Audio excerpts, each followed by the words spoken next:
Mūsu skola ir kā jaunas dzīves sākums. Tās ir kā mājas uz kādu noteiktu laiku. Tā par savu skolu un saviem audzēkņiem saka Daugavpils Celtnieku profesionālajā vidusskolā. Daugavpils ir valsts austrumu reģiona lielākā pilsēta ar attīstītu infrastruktūru un tai nepieciešami jauni un zinoši speciālisti. Tāpēc daudzi audzēkņi šajā skolā mācās no visai plaša reģiona un pavada šeit ilgu laiku, nereti tālu prom no savām mājām. Tāpēc svarīgi ir šī māju sajūtas radīšana un īpašā attieksme pret audzēkņiem, jo bieži vien skolas pedagogi ir viņu padomdevēji dažādās dzīves situācijās. Ļoti svarīgi, kad atnāk jaunieks, kuram ir 16 gadi, 17 gadi, dot šo siltumu, viņam dot šo sapratni par dzīvi un viņu samīļot. Un šī samīļošanā nāk arī caur tādām ikdienišķām lietām, caur siltām pusdienām. Ir jābūt mājas sajūtai, jo profesionālā izglītībā bērni paliek arī uz vairākām dienām, uz nedēļām. Jaunietis ir jāaudzina ne tikai kā labs amatmeistars, bet arī kā labs cilvēks, tā saka direktori. Ar direktors atnākšanu pirms 2 gadiem šeit sākās aktīvs jaunu projektu apgūšanas periods, skolas remonts un pārbūve labiekārtošana. Šogad valdība apstiprināja projektu par mācību aprīkojumu modernizāciju un infrastruktūras uzlabošanu profesionālās izglītības programmu īstenošanai, un Daugavpils Celtnieku profesionālā vidusskola projekta ietvaros saņems ievērojumu finansējumu. Saņemām 6,6 miljonus un mums jāveic liela reorganizācija. Faktiski šis darbs jau iet veselu gadu.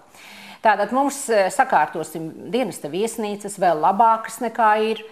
Mums ir jāuzbūvē pilnīgi jauns korpus, kur būs darbnīcas. Un šīs darbnīcas ir tas, kas ir šodien nepieciešamas mums, kā būvniekiem, kas ir nepieciešamas mums visiem un arī darba devējiem. Jo šīs darbnīcas būs tādas modernas, ar normālām telpām, apgaismojumu un ar iekārtām. Svarīgi, ka skolas beidzējiem nesot problēmu atrast darbu, jo sadarbības partneri ir Knaufa akadēmija, Mašīnbūves un metāla apstrādes rūpniecības uzņēmēju asociācija, Latvijas ceļnieku asociācija, Kokrūpniecības federācija, Latvijas amatniecības kamera un vēl daudzi citi, kam nepieciešami labi speciālisti. Daugavpils Celtnieku profesionālajā vidusskolā var apgūt sekojošas izglītības programmas – būvdarbi, autotransports, būvniecība, koku izstrādājumu izgatavošana, interjera dizains, siltuma, gāzes un ūdens tehnoloģijas, metāla apstrāde, vispārējās vidējās izglītības izlīdzinošā mazākumtautību programma. Mācību ilgums 1 līdz 4 gadi. Pagājušajā gadā vidusskolas audzēkņi piedalījušies arodmeistarības konkursos starptautiskā līmenī un guvuši augstākās godalgas. Konkursa Knaufa Junior Trophy finālā iegūta 1. vieta, savukārt Eiropas jauno profesionāļu meistarības konkursā Euroskills iegūta augstā 5. vieta. Arī profesionālās meistarības konkursā Krēsls 2012 iegūta 2. un 3. vieta. Protams, ka bez labiem pasniedzējiem šādi sasniegumi nav iespējami. Tiek realizēti vairāki projekti, tiek uzlabotas darbnīcas, telpas, arī pašu spēkiem, kā galdnieki, labi iekārtoja mūsu skolu, gan kabinetus, gan arī skolotāju istabas. Es kontaktējos ar viņam ne tikai par stundas tēmu, bet arī par kaut kādām viņu problēmām. Viņa nāk pie audzinātājiem, viņa nāk pie skolotājiem, viņa var aiziet pie direktoras un vienmēr izrunāties.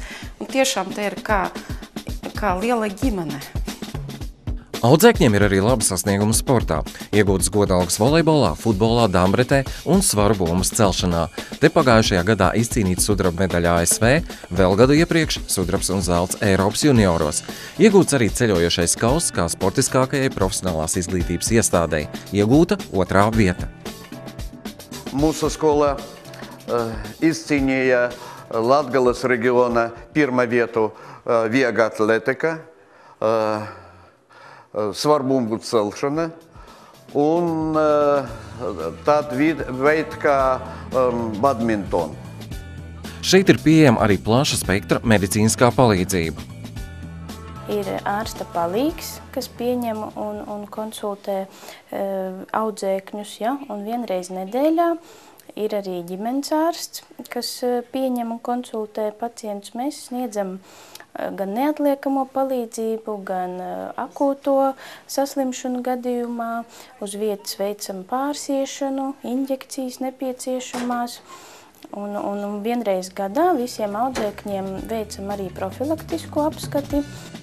Paši audzēkņi atzīst, te ir interesanti mācīties. Stipendiju var sasniegt pat 80 latus, ir laba dienesta viesnīca, iespējas sportot, un viņi šo savu izvēli nenožēlo. Man izvēle attaisnojās, jo šeit ir ļoti atsaucīgi skolotāji un vienmēr labi palīdz un visu izskaidroja, kaut kas nav saprotams. Mums dienestu viesnīcā ir diezgan omulīga gaisotne. Šeit mēs varam gan gatavot, gan justies vienkārši kā mājās, justies brīvi.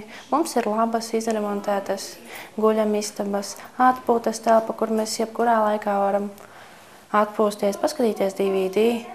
Pēc profesijas es būšu mēbeļu galdnieks. Pats esmu nācis no Krāslavas rajona un iesaku arī visiem nākt uz šo skolu, kas vēlas apgūt šo profesiju. Dotajā brīdī es gatavojos konkursam Jaunais profesionālis 2013, kas norisināsies Rīgā, Kīpsalā. Mēs jūs iemācīsim arot, teica skolotāji, un aicina visus turpināt tieši šeit savu profesionālo izglītību.